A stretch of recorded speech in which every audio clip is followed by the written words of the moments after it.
ನೆಲದ ಮೇಲೆ ಬರೀ ನಮ್ಮ ಭಾರತ ಅಲ್ಲ, ಇಡೀ ನಮ್ಮ ಭೂಮಿ ಮೇಲೆ ವಾಸ ಮಾಡ್ತಕ್ಕಂಥವರೆಲ್ಲರೂ ಒಂದು ಕುಟುಂಬಕ್ಕೆ ಸೇರಿದವರು. ವಸುದೇವ ಕುಟುಂಬಕಂ ಅಂದರೆ ಯಾವಾಗೋ ಕೊಟ್ಟಿರ್ತಕ್ಕಂಥದ್ದು ಇದು.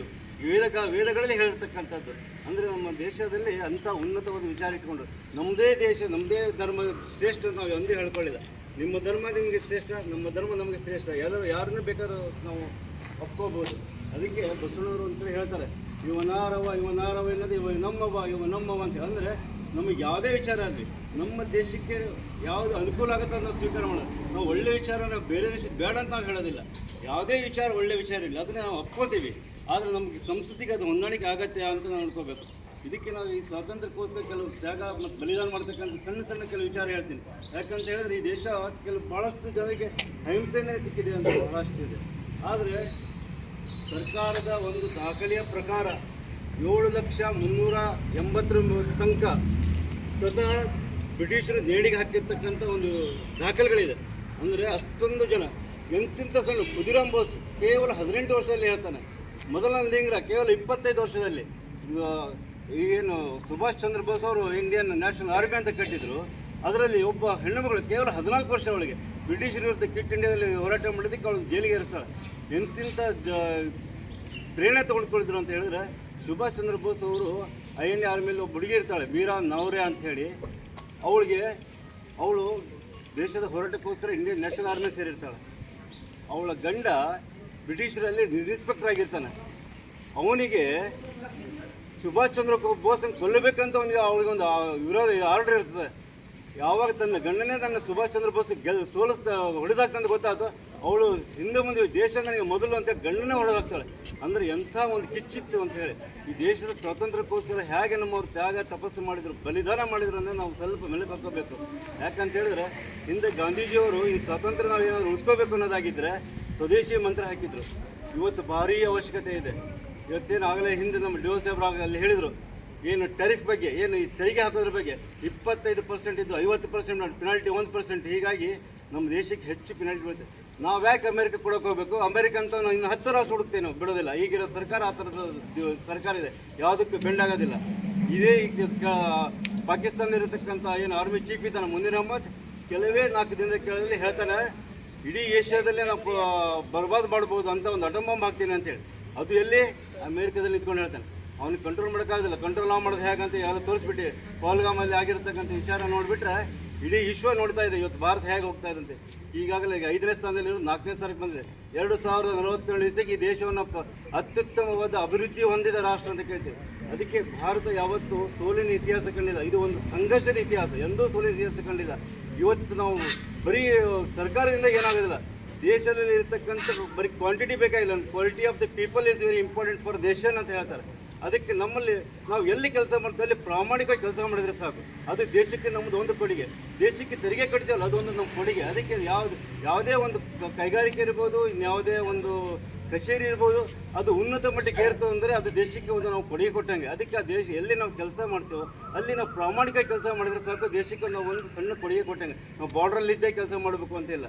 ಅದಕ್ಕೆ ನಾವುಗಳ ಮುಂದಿನ ದಿನಗಳು ಹೇಗಿದೆ ಅಂದರೆ, ಇಡೀ ವಿಶ್ವ ಇವತ್ತು ನಮ್ಮ ನಾಯಕತ್ವದಲ್ಲಿ ಹೋಗಲೇಬೇಕು. ವಿಶ್ವ ಗುರು ಆಗೋದು ನಿಶ್ಚಿತ. 2040 ರೋಡ್ ಮ್ಯಾಪ್ ಹಾಕಿಬಿಟ್ಟಿದ್ದಾರೆ ನಮ್ಮಲ್ಲಿ ಆಗಲೇ. ಮುಂದಿನ ಗುರಿಗಳು ಏನಂತ. ಯಾಕಂತ ಹೇಳಿದ್ರೆ ಇಡೀ ವಿಶ್ವದಲ್ಲಿ ಎಲ್ಲವೂ ಅಲ್ಲೋಲ್ಕಲ್ಲ, ಎಲ್ಲವೂ ತಾವು ಮುಂದುವರಿಬೇಕು, ಹಾಕೊಂಡು ನಮ್ಮದೇ ಶ್ರೇಷ್ಠ ಅಂತ. ಆದರೆ ನಾವು ಯಾವತ್ತೂ ಆ ಥರ ಹೇಳಿಲ್ಲ. ಭೂಮಿ ಮೇಲೆ ಹುಡ್ತಕ್ಕಂಥ ಪ್ರತಿಯೊಂದು ವಸ್ತುಗಳು ಎಲ್ಲವೂ ಸರಿಯಾಗಿರಬೇಕು, ಎಲ್ಲವೂ ಸುಖ ಸಮೃದ್ಧಿಯಾಗಿ ಬೆಳಬೇಕು, ಪರಮ ಒಯ್ಬೇಕು. ನಾವು ಅಷ್ಟೇ ಅಲ್ಲ, ಅದಕ್ಕೆ ನಮ್ಮ ಮನೆಗಳಲ್ಲಿ ಯಾವುದು ಪೂಜೆ ಮಾಡಿದ ಕೊನೆಯಲ್ಲಿ ಆ ಪುರೋಹಿತ ಏನು ಹೇಳ್ತಾನೆ, ಸರ್ವೇ ಜನ ಸುಖಿನೋ ಭವಂತು ಅಂತ ಹೇಳ್ತಾರೆ. ನಾವು ಮಾಡಿಸೋದು ನಮ್ಮ ಮನೆಗೋಸ್ಕರ, ಆದರೆ ಅವನು ಹೇಳೋದು ಇಡೀ ವಿಶ್ವಕ್ಕೆ ಅಂತ ಹೇಳ್ತಾನೆ, ಬರೀ ನಮ್ಮದಕ್ಕೆ ಅಂತಲ್ಲ. ಅದಕ್ಕೆ ನಮ್ಮ ಮುಂದಿನ ದಿನಗಳು ಭಾರತವನ್ನು ಇಡೀ ವಿಶ್ವ ನೋಡ್ತಾ ಇದೆ. ಈ ವಿಶ್ವ ನೋಡ್ಬೇಕಾದ್ರೆ ನಾವು ಹಾಗೆ ಸುಮ್ಮನೆ ಕೂತ್ಕೊಂಡಾಗೋದಿಲ್ಲ. ಇದಕ್ಕೊಂದು ನಾವು ನಮ್ಮದೇ ಆದ ಸ್ವದೇಶಿ ವಸ್ತುಗಳನ್ನು ಕೊಳ್ಳೋದು. ಸ್ವದೇಶಿ ವಸ್ತುಗಳನ್ನು ಹೇಗೆ ಕೊಂಡ್ಕೋಬೇಕು? ಸ್ವದೇಶವು ನಮ್ಮ ದೇಶದಲ್ಲಿ ಹುಟ್ಟಿರತಕ್ಕಂಥ, ನಮ್ಮ ದೇಶದಲ್ಲಿ ಪ್ರೊಡಕ್ಷನ್ ಆಗ್ತಕ್ಕಂಥದ್ದು, ಅದನ್ನಷ್ಟೇ ಖರೀದಿ ಮಾಡೋದು. ವಿದೇಶಗಳನ್ನು ಬಿಟ್ಬಿಡೋದು. ಅಮೆಜಾನ್ ತೋರಿಸಿ, ಅಮೆಜಾನಿಂದ ಆಗ ಲಾಭ ಯಾರಿಗೆ? ಅಮೆರಿಕಾಗೆ ಹೋಗುತ್ತೆ. ಮಾರ್ಟ್ ಹೋಗೋದಾಗುತ್ತೆ, ಅಮೆರಿಕ ಹೋಗುತ್ತೆ. ಅದಕ್ಕೆ ನಾವು ವಿದೇಶಿ ವಸ್ತುಗಳನ್ನ ಬೈಕಾಟ್ ಮಾಡಬೇಕು. ಅದು ಸಣ್ಣ ಉದಾಹರಣೆ ಕೊಡ್ತೀನಿ ನಿಮಗೆ. ಒಂದು ನಡೆದಿರೋ ಘಟನೆ ಇದು. ಜಪಾನ್ ಎಲೆಕ್ಟ್ರಾನಿಕ್ ಗೂಡ್ಸಲ್ಲಿ ಅತಿ ಹೆಚ್ಚು ಪ್ರೊಡಕ್ಷನ್ ಮಾಡುತ್ತೆ. ಅದೊಂದು ದೇಶದ ಒಂದು ಪಾಲಿಸಿ ಇದೆ, ಏನು? High quality with low price market ಮಾಡಬೇಕು. ಅದೊಂದು ಪಾಲಿಸಿ, ಕ್ವಾಲಿಟಿ ಪಾಲಿಸಿ ದೇಶದ್ದು. ಅದಕ್ಕೆ ಅಮೆರಿಕದಲ್ಲಿ ಮ್ಯಾಕ್ಸಿಮಮ್ ಅವ್ರದ್ದೇ ಎಲೆಕ್ಟ್ರಾನಿಕ್ ಗೂಡ್ಸು. ಅದಕ್ಕೆ ಇವ್ರು ಮ್ಯಾಕ್ಸಿಮಮ್ ನಂಬದೇ ಹೋಗ್ತಾ ಇದ್ದಾರೆ. ಅದಕ್ಕೆ ನೀವೇನಾದ್ರು ಕೊಂಡ್ಕೊಳ್ಳೇಬೇಕು ಅಂತೇಳಿ ಆ ಅಮೇರಿಕ ದೇಶ ಜಪಾನ್ ಮೇಲೆ ಒಂದು ಒತ್ತಡ ಇರುತ್ತೆ. ಅವಾಗ ಆಯ್ತು ಏನು ಅಂತ ಹೇಳಿದಾಗ ಕೊನೆಗೆ ನಾವು ಸೇಬೆಹಣ್ಣು ಕಳಿಸ್ತೀವಿ, ನೀವು ಇಳಿಸ್ಕೋಬೇಕು ಅಂತ ಹೇಳ್ತಾರೆ. ಆಯ್ತು ಸೇಬೆಹಣ್ಣು ಕಳಿಸ್ಕೊಡಿ ಅಂತ ಹೇಳ್ತಾರೆ. ಸೇಬೆಹಣ್ಣು ಅಮೇರಿಕದಿಂದ ಜಪಾನಿಗೆ ಬರುತ್ತೆ, ಆದರೆ ಅಲ್ಲಿ ಯಾರೂ ಇಳಿಸೋದಿಲ್ಲ. ಯಾಕಂತೇಳಿ ಅಲ್ಲಿ ಆಂದೋಲನ ಮಾಡ್ತಕ್ಕಂಥ ಜನ ನಾವು ವಿದೇಶಿ ವಸ್ತುಗಳನ್ನ ಯಾವುದೂ ನಾವು ಇಳಿಸೋದಿಲ್ಲ ಅಂತ ಹೇಳ್ತಾರೆ. ಆಗ ಸರ್ಕಾರ ಮತ್ತೆ ಜಪಾನ್ ಸರ್ಕಾರಕ್ಕೆ ಫೋನ್ ಮಾಡುತ್ತೆ, ಹೇಳುತ್ತೆ ಈ ಥರ ಬಂದಿದೆ, ನೀವು ಆಂದೋಲನ ಮಾಡ್ತಾ ನಿಮ್ಗೆ. ಆಯ್ತು ಆಂದೋಲನ ಮಾಡಿಸ್ತಾರೆ. ಆಂದೋಲನ ಮಾಡಿದ ಮೇಲೆ ಮಾರ್ಕೆಟ್ಗೆ ಇಡ್ತಾರೆ. ಮಾರ್ಕೆಟ್ ಇಟ್ಟ ಮೇಲೆ ಯಾರೂ ತೊಗೊಳಕ್ಕೆ ಬರೋದಿಲ್ಲ. ಯಾಕಂದರೆ ಇದು ಅಮೆರಿಕದ ಸೇಬಣ್ಣದ ಗೊತ್ತಾಗುತ್ತೆ. ಅಲ್ಲಿಗೆ ಜನ ಸ್ವದೇಶಿ ಬಗ್ಗೆ ಎಷ್ಟು ಕಲ್ಪನೆ ಹೊಂದ್ಕೊಂಡಿದ್ರು. ಅದೇ ಥರ ನಮ್ಮಲ್ಲಿ ಪ್ರತಿ ಒಂದು ವಸ್ತು ಕೊಂಡ್ಕೊಳ್ಬೇಕಾದ್ರೆ ನಮ್ಮದೇ ಆದ ವಸ್ತುವನ್ನು ಕೊಡಬೇಕು.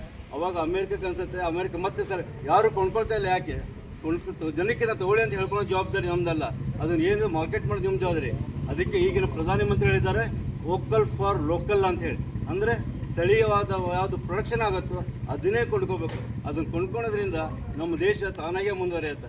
ಅದಕ್ಕೆ ನಮ್ಮ ದೇಶಕ್ಕೆ ಇನ್ನು ಜನ ನಮ್ಮ ದೇಶದ ಕಡೆ ನೋಡ್ತಾ ಇದ್ದಾರೆ. ಈ ದೇಶವನ್ನು ಉನ್ನತ ಸ್ಥಾನಕ್ಕೆ ಒಯ್ಯೋದಕ್ಕೆ ನಮ್ಮ ಎಲ್ಲವೂ ಸಿದ್ಧತೆ ಆಗಿದೆ. ಅದಕ್ಕೆ ನಾವುಗಳು ಸಹಿತ ಹಾಗೆ ಅದಕ್ಕೆ ತಕ್ಕಂತೆ ಆ ದೇಶದ ತಕ್ಕಂತೆ ನಾವು ಹೆಜ್ಜೆನ ಹಾಕಿದ್ರೆ ಮಾತ್ರ ನಮ್ಮ ದೇಶ ಇನ್ನು ಕೆಲವೇ ವರ್ಷಗಳಲ್ಲಿ ಏನು ನಮ್ಮ ಒಂದು 2047 ಇಸ್ವಿ ಅಂತ ಗುರಿಟ್ಟಿದ್ದಾರೆ, ಅಲ್ಲಿ ಪ್ರಥಮ ಸ್ಥಾನಕ್ಕೆ ಹೋಗಿ ನಿಲ್ಲೋದ್ರಲ್ಲಿ ಏನು ಸಂಶಯವೇ ಇಲ್ಲ. ಯಾಕಂತ ಈಗಾಗಲೇ GDP ಅಮೇರಿಕ GDP ಕೆಳಗೆ ಬಂದಿದೆ. ದೊಡ್ಡಣ್ಣ ಹೆಂಗಪ್ಪ ಅಂದರೆ ನಾನು ಹೇಳಿದ್ದೇ ಕೇಳಬೇಕು ಅಂತ ಹೇಳಿ. ಯಾವಾಗ ಅಲ್ಲಿ ಕೆನಡಾಕ್ಕೆ ಹೋದಾಗ ಅಮೇರಿಕಕ್ಕೆ ಪ್ರಧಾನಮಂತ್ರಿ ಕರೀತಾರೆ, ಹೋಗಲಿಲ್ಲ.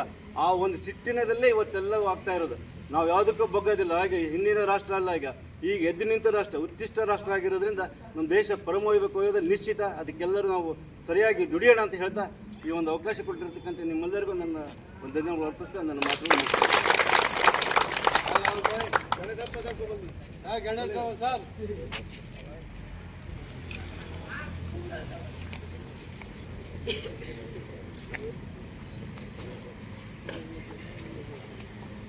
ಇಲ್ಲಿರತಕ್ಕಂಥ ಓಲ್ಕಾ ಮತ್ತು VRL ಸಿಬ್ಬಂದಿ ವರ್ಗದವರಿಗೆ ನಮಸ್ಕಾರ.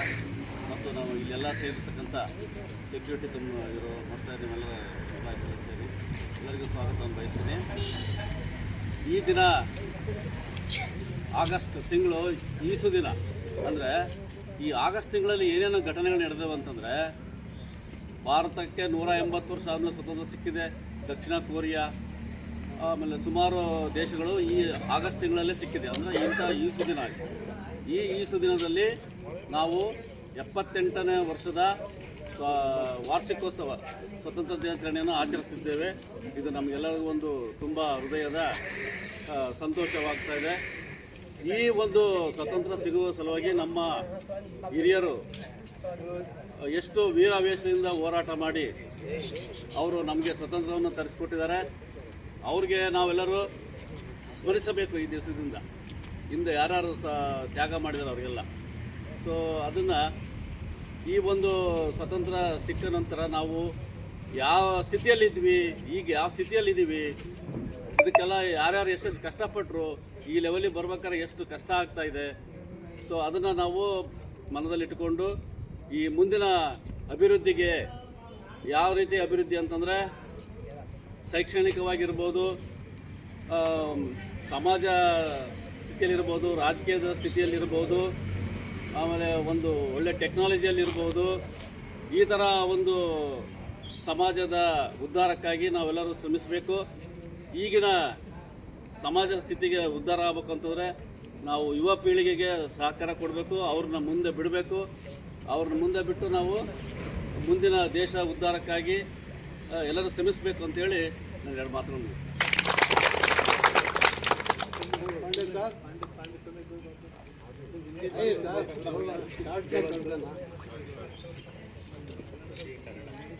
मेरे प्रिय दोस्तों, रक्षा कर्मियों तथा मेरे सहयोगी बंधुओं, आज का दिन जो है देश के लिए बहुत ही महत्वपूर्ण है। आज देश का हर कोना कोना जो है तिरंगा फहराया जा रहा है। तिरंगा यात्रा में जो है लोग दौड़ रहे हैं, घूम रहे हैं। आज स्वच्छंद जो है अपना वातावरण में जो है विचरण कर रहे हैं, और ये तिरंगा यात्रा जो है निकाल करके जो है 4-5 दिन पहले से ही सभी खुशी मना रहे हैं।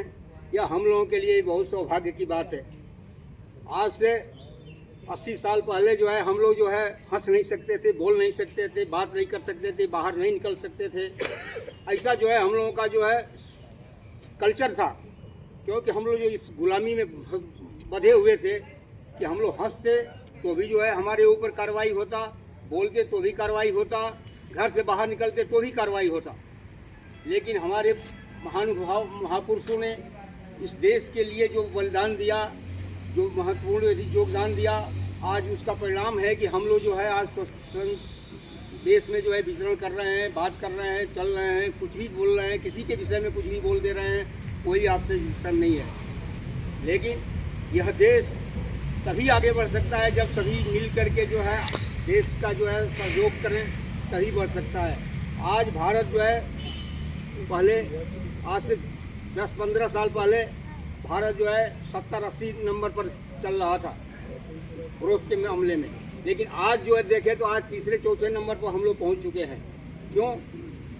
हम लोग जो है अपना खुद जो है इतना मेहनत कर रहे हैं, इतना आगे बढ़ रहे हैं, अपने प्रोडक्ट को जो है आगे बढ़ा रहे हैं और अपना खुद का यूज कर रहे हैं, भारत के दूसरे पर निर्भर कम हो रहे हैं।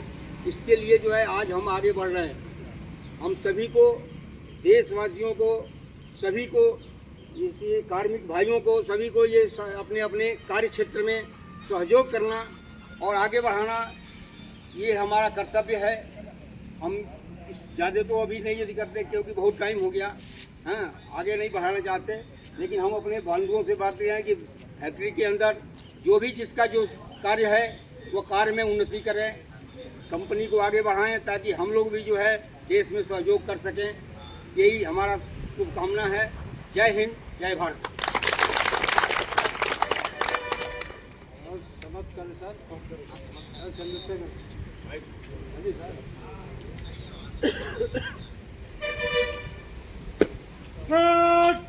सावधान, जनरल सलट, सलट। श्रीमान विसर्जन करने के लिए श्रीमान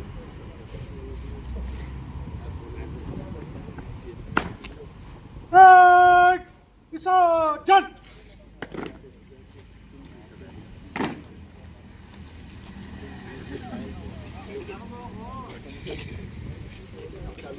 होगा मंजू उड़मुड़ते पूरा उधर से कुछ लेना, उधर से भी लेना, लिए हैं।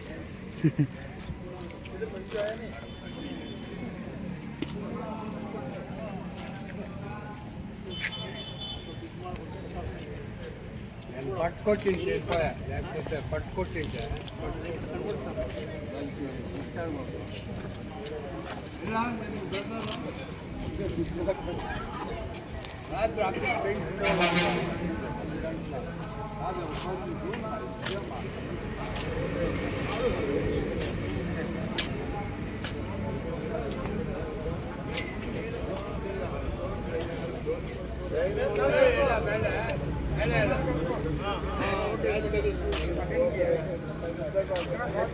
बस क्या बंद करूँ क्या?